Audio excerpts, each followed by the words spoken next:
بسم اللہ الرحمن الرحیم اللہم صلی علی محمد وعلی آل محمد۔ السلام علیکم ورحمۃ اللہ وبرکاتہ۔ امام حسین علیہ السلام کے 6 ماہ کے بیٹے علی اصغر کو شہید کرنے والے حرمل ابن کاہل کا عبرتناک انجام۔ امام زین العابدین علیہ السلام کا ایک مرید منہال آپ کو ملنے کے لیے مدینہ آیا۔ امام زین العابدین علیہ السلام نے کھانا پیش کیا۔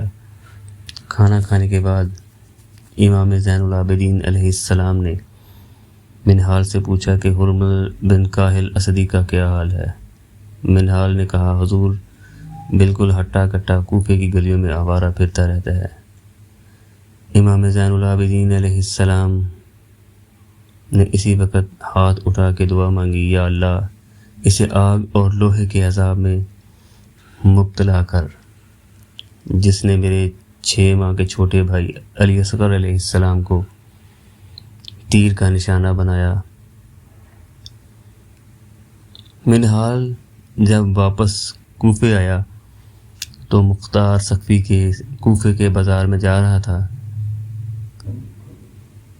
جو وقت کا حکمران تھا جس نے قاتلان حسین کا بدلہ لیا تھا۔ مختار سقفی نے دیکھا کہ بازار میں بڑا شور شرابہ مچا ہوا ہے۔ آپ نے پوچھا، یہ شور شرابہ کیوں ہے؟ ایک بندے نے کہا، امام حسین علیہ السلام کے بیٹے علی اصغر کا قاتل حرمل پکڑا گیا ہے۔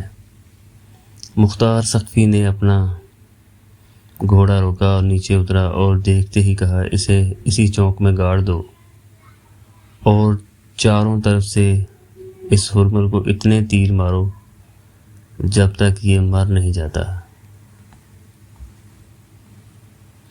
کیونکہ اس نے حسین علیہ السلام کے لاڈلے بیٹے علی اصغر کو تیر مارا تھا۔ پھر چاروں طرف سے تیر چلنے شروع ہو گئے۔